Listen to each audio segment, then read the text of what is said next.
आज की अपनी खामोशी कल सन्नाटा कहलाएगी। हर बस्ती में आग लगेगी, हर बस्ती जल जाएगी। सन्नाटे के पीछे से बस एक सदा ये आएगी, कोई नहीं है, कोई नहीं है, कोई नहीं है, कोई नहीं। हम लोग यहीं थे, हमारी मम्मी लोग के साथ में ही रहते थे हम लोग। अच्छा। सुबह का वक्त था 9 बजे का। पहले एक दिन पहले 27 तारीख गोधरा में जो ट्रेन जलाई गई थी, उसके दूसरे दिन 2002 में नरोड़ा पार्टी पे जो हुआ है, हाँ। 2002 में नरोड़ा पार्टी पे जो दंगा हुआ है, सुबह बंद का ऐलान था, बोले गुजरात बंद का ऐलान है। सुबह का वक्त था, सब हम लोग सब हमारे पूरे परिवार वाले हम सब घर ही में थे। तो ऐसे बंद का ऐलान था, सब रोड पे तोड़ फोड़ कर रहे थे। रोड पे नूरानी मस्जिद थी, मस्जिद पे तोड़ फोड़ कर रहे थे। तो सब बाहर निकल के देखेंगे क्या हुआ, तो बोले बंद का ऐलान है, बोले सब बंद करो। फिर थोड़ी देर बाद देखे तो चारों तरफ से टोला आने लगा।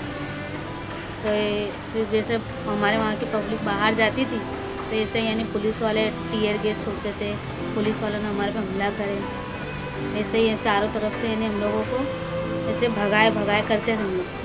भागते फिर हम लोग अंदर जवान नगर है हमारे एरिया में, हम लोग वहाँ जाकर छुप गए। तो उधर भी चारों तरफ से हमारे उधर टोला आ गया था। तो हिंदू लोग बोलते थे, बोले मियाँ को तुम बिठाओगे तो बोले तुमको भी मारेंगे। वहाँ से निकले, वहाँ से निकलने के बाद हम लोग SRP में मदद मांगने गए कि हमको अंदर जाने दो।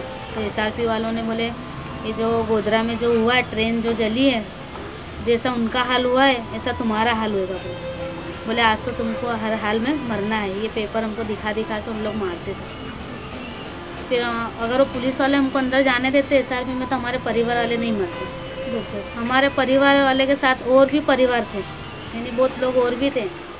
वहाँ से पुलिस से मदद मांगी, उन पुलिस वालों के हाथ पैर जोड़े कि अंदर जाने दो हमको। हमारे भाई लोग, मेरी मम्मी लोग और भी लोग थे, तो पुलिस वालों ने अंदर जाने ही नहीं दिया। इससे करके उनको भगा दिया। हाँ, तो फिर वहाँ से निकले। वहाँ से निकलने के बाद फिर जो यहाँ के मिलने में जो रहते थे हमारे साथ में, जो हिंदू लोग, तो जैसा उनका हमारा पहले बहुत अच्छा संबंध था, उन लोगों ने बोले कि जैसे मेरी मम्मी उनको पहचानते थे कि भाई हमको बचा लो करके बोले, तो बोले हाँ माँ जी तुमको हम बचा लेंगे। तो मेरी मम्मी के पास जो पैसा था, सोना था, जो घर से लेकर निकले थे, उन्होंने वो दिया कि हमको बचा लो। तो उन्होंने क्या बोले, हाँ माँ जी तुमको हम नरोड़े का रास्ता दिखाते हैं, यहाँ से तुम निकल जाना।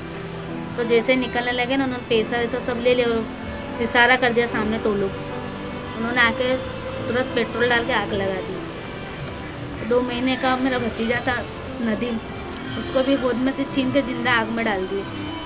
और एक मेरा भाई था, उसको भी तलवार से उसका सर अलग कर दिया। फिर हम लोग वहाँ से बचते हैं नहीं, सब साथ ही में थे। इससे भागने में हम लोग सब बिछड़ गए। और जैसे मेरी मम्मी लोग आ गए ना, तो मेरी मम्मी को भी जिंदा पेट्रोल डाल के आग लगा दी। उनके साथ और भी लोग थे। और हम लोग जहाँ बिछड़ गए तो फिर हम लोग एक ढाबे पे चढ़ गए थे। तो वो ढाबे पे बैठे हम लोग सब हमारी आंखों से देखा। अगर हम लोग चीखते चिल्लाते या बचाने उनको जाते तो और भी पब्लिक थी हमारे, उन लोग को भी मार दिया जाता। और ऐसी जवान लड़कियां थी, उनका भी ऐसा 4-4, 5-5, 6-6 जन जवान लड़की का रेप करते थे। तो करने के बाद उनको ऐसे सलिए डाल के उनको मार डालते थे। और मेरा बड़ा भाई था ना, उसके 2 बच्चे बच गए, उसको भी जलाए। छोटी लड़की थी, उस वक्त 3 साल 4 साल की थी, उसके हाथों पे पुलिस वालों ने खूब डंडे मारे थे। फिर मेरा भाई जल गया, भतीजा जल गया। उसको लेके वाड़ीलाल में 3 महीना में रही, उसके साथ में उसका इलाज करे हम लोग। मेरी भाभी कैंप में रहती थी, फिर हम लोग सालम कैंप में गए। 8 महीना जैसे हम लोग कैंप में रहे। फिर कैंप में आने के बाद दवाखाने में हम लोग मेरे भतीजा का इलाज करवाए। फिर वहाँ रहे हम लोग। फिर उसके बाद 3-4 महीना तो हमको जैसे हमको कुछ होश ही नहीं था कि क्या हुआ हमारे साथ क्या नहीं। हम लोग बहुत सदमे में थे। फिर उसके बाद कैंप में से निकले, फिर हम लोग यहाँ नरोड़े पार्टी वापस रहने के लिए आ गए। अगर हम हिम्मत नहीं करेंगे तो हम कैसे जिएंगे। हम तो पूरा परिवार था हमारा खो के ही बैठ गए। पूरा हरा भरा हमारा घर था, हमारा घर पूरा कर दिए। बच्चे बड़े बूढ़े सबको जला दिए, सबको मार दिए। अब हम लोग रहने जाते तो जाते भी कहाँ, हमारा कोई ठिकाना नहीं नरोड़े पार्टी के सिवा। आ गए हम लोग, लोगों को फिर हिम्मत दिए कि हम लोग बोलेंगे नहीं, हम लोग लड़ेंगे नहीं तो हमको इंसाफ नहीं मिलेगा। आज हमको 10 साल हो गए, आज तक हमको इंसाफ नहीं मिला।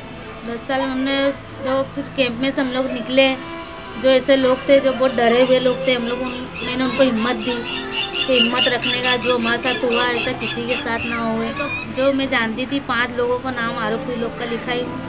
इसके अलावा और भी लोग थे और वहाँ की जो सोसाइटी की औरतें थी उन लोगों का मैं नाम जानती नहीं थी, चेहरे से जानती थी, तो कोर्ट में मैं सबको दिखाई। ज़्यादातर नरोड़ा पार्टी में सब पढ़े लिखे कोई है नहीं, पढ़ी लिखे तो मैं भी नहीं हूँ।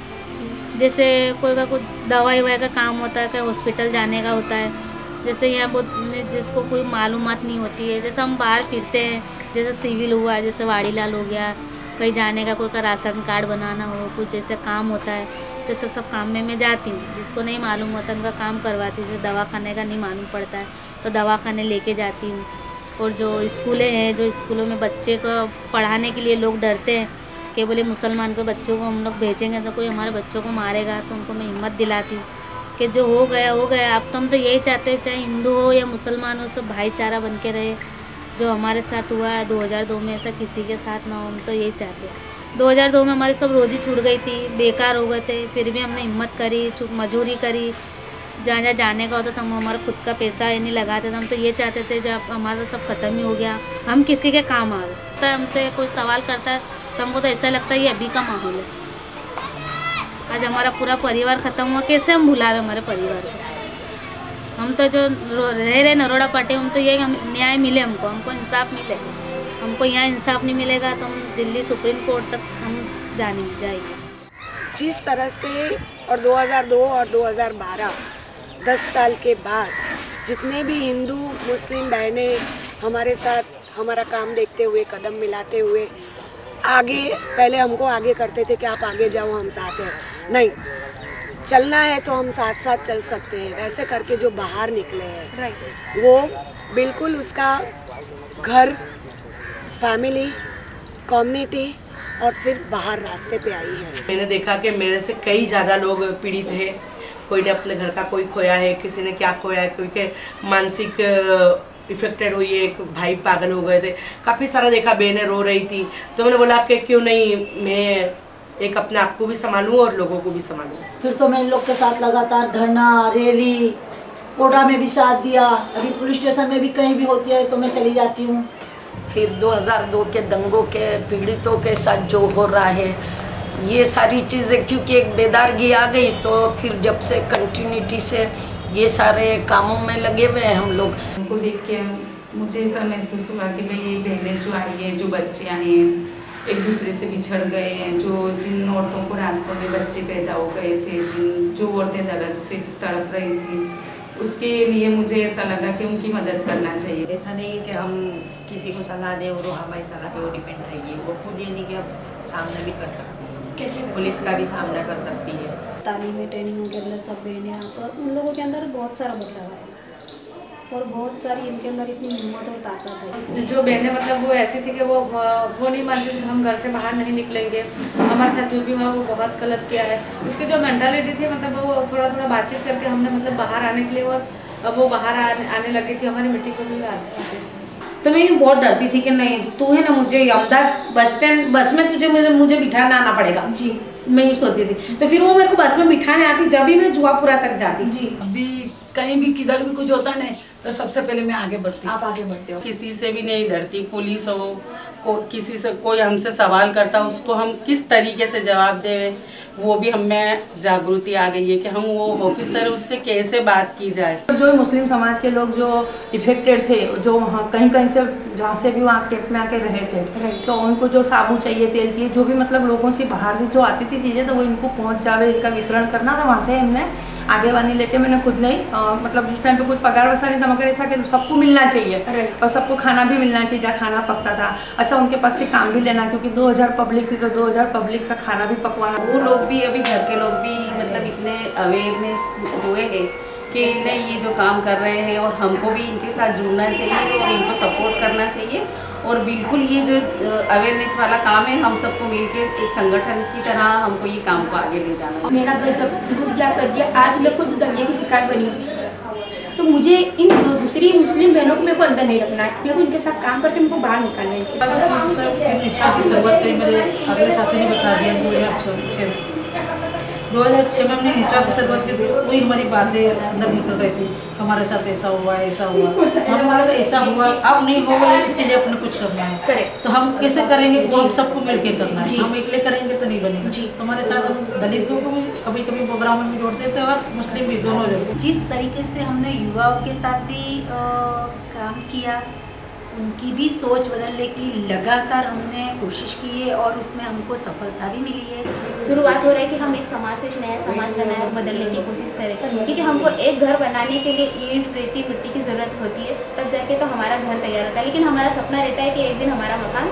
तैयार हो जाएगा, लेकिन उसके लिए हमको मेहनत करनी पड़ती। हमारा भी यही सपना है कि महिलाएँ आगे बढ़ें और वो अपने अधिकार को समझने की कोशिश करें। वो भी एक घर की ही तरह है, अगर वो सपना देखती कि नहीं मुझे ये चीज़ चाहिए तो वो हासिल करके रहेगी, लेकिन उसके लिए हमको हमारी कोशिश जारी रखनी पड़ेगी। ये नहीं कि हम हमारा काम खत्म करें। चाहे कोई भी फंक्शन हो, इवेंट हो, प्रोग्राम हो, वहाँ बोलना शुरू किया, जो आज तक वो कभी बोली नहीं थी। वो कभी उसने कभी समझा ही नहीं था कि मेरे साथ या हमारी कम्युनिटी के साथ ये हो रहा है। और पहले करते अभी के माहौल में औरतों के अंदर यानी बहुत हिम्मत आ गई। जैसे जैसे औरतें बाहर निकलती है ना, सब माहौल देखती हैं तो उनको यानी बहुत एक दूसरे को देख के हिम्मत उनकी बढ़ जाती है, बोलने की ताकत उनमें आ जाती है। नरोड़ा पाटिया गए, वहाँ से सर्वे कराया और यहाँ के जो कैंप के अंदर रहते थे और कैंप के अंदर जो बीमार होता था, किसी को कोई तकलीफ होती थी, उनको अस्पताल लेके जाते थे।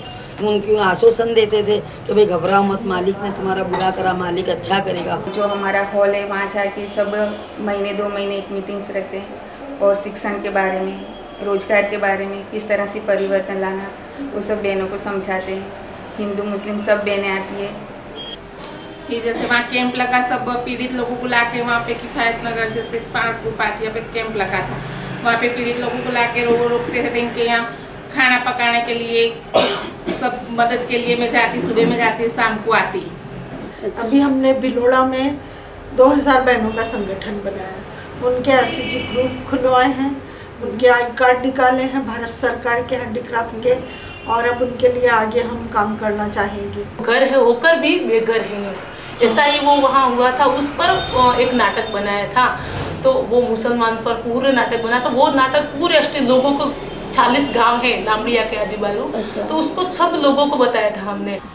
जैसा हम हिम्मत है, हम हिम्मत रखते हैं तो आप भी ऐसी हिम्मत रखें जैसा आज हमारे साथ, वैसा किसी के साथ ना हो, ऐसी आवाज़ उठाओ। जैसे उनके लिए पहले तो छत का एक सवाल था, और जैसे कि बहुत ज़्यादा पब्लिक थी और सब जानते हैं कि बहुत बड़ा नुकसान हुआ था, इसलिए सबको एक बंधे हुए मकान में रखना तो मुनासिब नहीं था, पॉसिबल नहीं था। इसलिए एक मंडप है जो उनके लिए बनाया गया, टेंट बांधा गया, और टेंट में भी अलग अलग उनके लिए विभाग बनाए और इस तरह से उनको रखा गया वहाँ पर। औरतें मिलके हम काम करने लगे और सारा दिन वो औरतों के साथ बैठते थे। कोई गालियाँ भी देते थे कि क्या तुम करोगे, क्या बोलोगे, क्या आपने करना, सब वैसे ही है, ऐसा कर करके बोलते थे। उसके बाद सब करते करते हम 7 महीने वहाँ कैंप में रहे। जिस तरीके से हम तैयार हुए नाटक के द्वारा या गाने के द्वारा, और हमारा पूरा मतलब जो हमारी पूरी सीखने की जो प्रक्रिया थी वो नाटक के द्वारा ही थी। कोई औरतें जाओ हिम्मत करके बोलो, कोई औरतें जाओ, औरतें हो नहीं रही थी कोई भी, तो मैं खड़ी हुई, मैं चलो मैं चलती हूँ, तो फिर मेरे साथ में दूसरी 2 औरतें खड़ी हुई। काफ़ी बच्चे डरे हुए थे, उनके साथ काम करना, बच्चों के साथ काम करना। जी, हम 2 घंटा बच्चों के साथ भी काम करते थे। हम अपना दुख भूल के नहीं ये सब करते थे। 2002 से लेके आज 10 साल होने आ रहे हैं, और इन 10 सालों के अंदर बहनों ने बहुत सारे काम किए हैं। अगर मैं मेरी बात करूं तो मैंने इन 10 सालों के अंदर दंगा पीड़ित बहनों की लड़ाई लड़ी है, उनको FIR से लेके, पंचनामे से लेके उनको कंपनसेशन दिलाने तक की हमने बाकी NGO से मिलके लड़ाई लड़ी है। आतंकवाद की लड़ाई हमने लड़ी है, कोटा को लेके एक बहुत लंबी लड़ाई लड़ी है। जो बहनें कभी घर से बाहर नहीं निकली थी, वो बहनों को हमने बाहर निकाला है। उस वक्त का माहौल आज भी याद करते हैं तो दर्द होता है।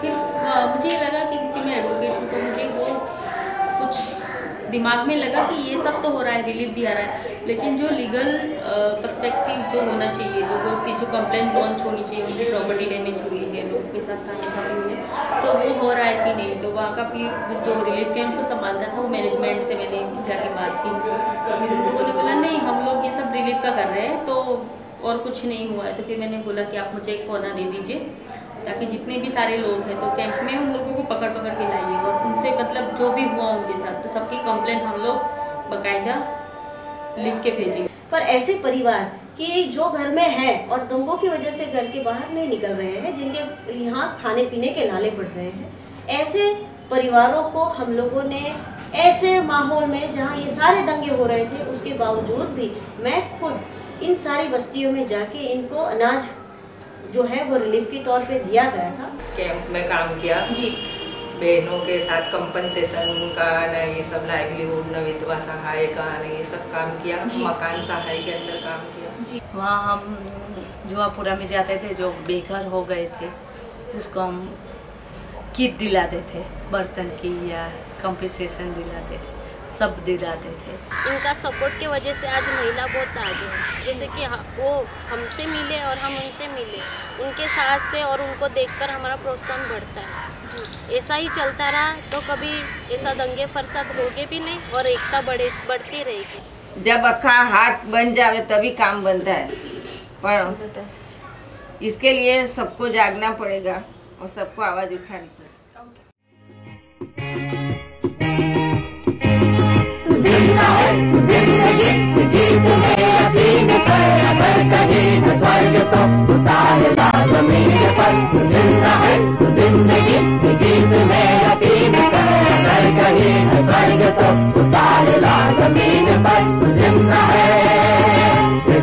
और 4 दिन सितम के और 4 दिन जाएंगे गुजर गुजर गए 1000 दिन सितम के और 4 दिन सितम के और 4 दिन जाएंगे गुजर गुजर गए 1000 दिन। कभी तो होगी इस चमन पे भी बहार की नजर, अगर कहीं है स्वर्ग तो उतारेगा जमीन पर, जिंदा है जिंदगी जीत में यकीन कर, अगर कहीं है स्वर्ग तो उतारेगा जमीन पर, जिंदा है।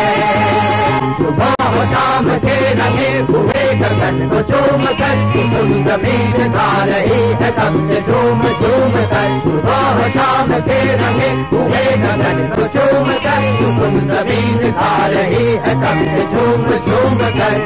मेरा श्रृंगार कर, मुझे हसीन कर, अगर कहीं है स्वर्ग को उतारेगा जमीन पर, जिंदा है जिंदगी बीच में यकीन कर, अगर कहीं है स्वर्ग तो उतारेगा जमीन पर, जिंदा है। 1000 देश धर के आई मौत तेरे द्वार पर, मगर तुझे न चल सकी चली गई वो हार कर। 1000 देश धर के आई